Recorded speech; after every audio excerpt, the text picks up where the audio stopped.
What is going on, YouTube? What is going on, Kansas City? And what is going on, everybody? And welcome to the Beat of KC. My name is Lucas Murphy, and again, I have the opportunity to bring you Michael Darcy from the KC Sports Report. Michael, what is going on, my friend? I am doing absolutely fantastic, Lucas. We've got preseason football at Arrowhead Stadium on Friday, and I could not be more excited. Man, it's gonna be a thriller, even though it's a preseason game, man. The fact that the Chiefs are in Arrowhead, and there's a good chance that we're going to see at least 1 to 2 drives from our number ones. I'm ecstatic. So I'm super excited, man. It's going to be really cool also to see Joe Tooney back at Arrowhead. Yeah, it'll be cool to see the reaction he gets because of how big of a piece he was for us. You know what I mean? Yeah, especially because, I don't know a single person that hates Joe Tooney. No. Literally, he's the most lovable guy that maybe we've had in the last decade. Heck yeah. And what he contributed, I mean, the fact that he kicked out to left tackle and played a position that he just was trying to support the team, that just speaks to the type of guy he is. Just a blue-collar guy, just a lunch pail guy. He goes to work and does his job. Heck yeah. Well, our subject tonight, our topic that we're going to be talking about is actually based off of an injury. So, Chiefs fans, I know you guys are in tune with what's going on with this team.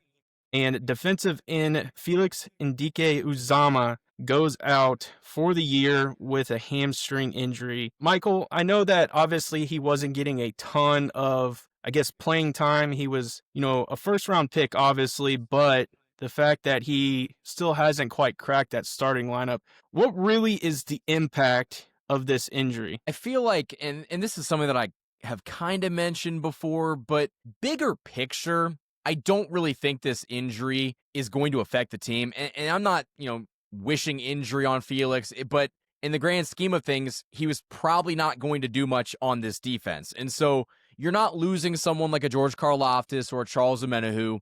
You lost a guy that over 2 career seasons has 3 sacks to his name. So that kind of production you can make up, but I do feel for Felix because he was going into what seemed like a make or break year. Yep. And I don't know what his future in Kansas City is going to look like. I know that, every first round pick has the option of the franchise picking up that 5th-year option. Chiefs are not going to pick up that 5th-year option. So he's got 1 more year under contract after this year that he's going to miss. And even then, there's no guarantee that he does make the team. For sure. And I'm right there with you. I think, he really was in a prove it type of year. And I think the Chiefs defense really kind of viewed it that way too. I mean, he was going to play probably a very key role in coming in support. I don't think obviously he was going to start. There's just no way. But I really think with how Spags likes to rotate in guys and really kind of keep some things fresh, I think he was going to have an opportunity. We did see flashes. I mean, I don't want to speak negatively on him because there were flashes where he stepped up and had some big plays for sure, but most of the time it just was not a whole lot of contribution. So my question off of that is, obviously he's out for the year. So who is going to be able to step up? What opportunities are going to come for guys that may not have, maybe have been behind him in the depth chart, or maybe he would have taken some playing time from? Who's going to be able to really step up and show what they're able to do? Tell you what, that injury to Felix really benefited Ashton Gelati.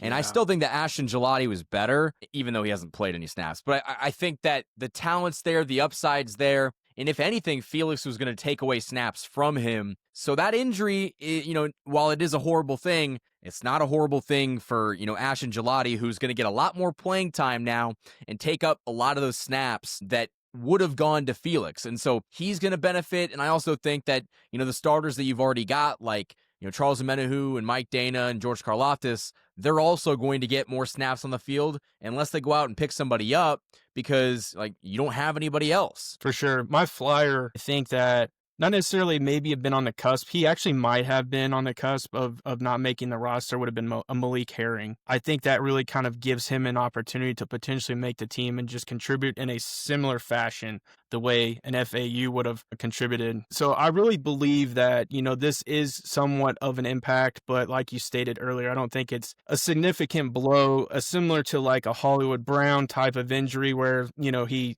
broke his collarbone and was out, and we were really kind of depending on his playing time last year. So I think, it's unfortunate. It's a former first-round pick, and we talked about that. I guess my final question to you for this video is, and I know you recently did a video, so I think it'll be good for for people to hear it too on this channel. Just identify two people that you believe could potentially be signed by the Kansas City Chiefs. Now, ladies and gentlemen, we're not saying this is going to happen, but I do think with the final preseason game coming up, the roster cuts are going to happen. The Chiefs and everybody in the NFL have to get down to 52. So some guys are going to become available, but there currently are some guys on the market. So who do you identify as potential fits or somebody who could be signed to the Kansas City Chiefs defense? Well, the two best names that are currently on the edge rusher market in free agency is Zadarius Smith and Jadeveon Clowney. And both of those guys have been talked about potentially signing with the Chiefs for years now, it seems, and it's never actually happened. And in fact, I remember making a video years ago. I think we actually did a video together talking about Zadarius Smith coming to Kansas City.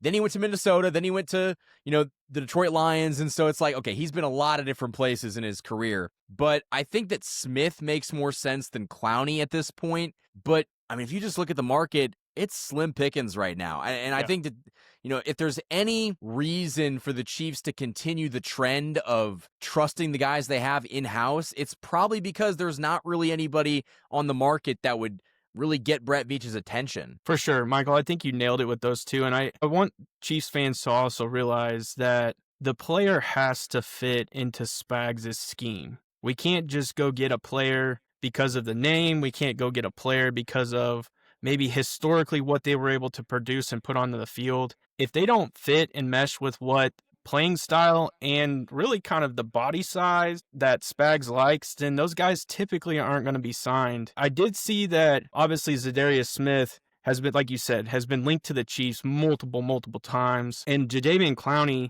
I saw his last year, I believe his average salary for whatever he signed was roughly around $10 million. And I saw a tweet today that the Chiefs currently have roughly $17 million in cap. So I do believe that there's going to be some opportunity, but I don't think that they're just going to expend all of their cap necessarily on maybe one player. I think obviously there's going to be other, positions that they're going to identify, and I think that they're going to have to sign some other guys. Obviously, we're going to make some tough cuts, but I don't think that they're going to just go spend as much money as possible into one position because that $17 million needs to be spread out. We saw over years' time where they signed guys like Mike Edwards previously.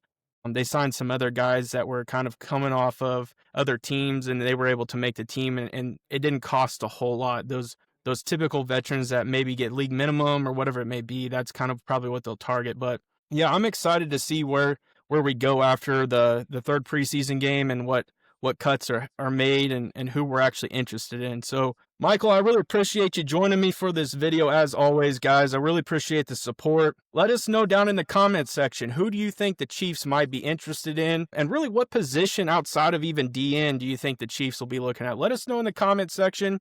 I did throw up a poll. Let me know what you guys think of the poll. It was about what position you think is currently the weakest. So, really identify that, and we'll see if we can snap a video off of that. But, Michael, before we wrap this thing up, where can the people find you? You guys can find me on YouTube at KC Sports Report. If you've not already done so, like this video. I don't know why you haven't if you've made it to this point. Like this video and subscribe to Lucas if you haven't already done so. Heck yeah. Smash that like button, smash that subscribe button, comment. And as always, we wrap up every video. Have a good day.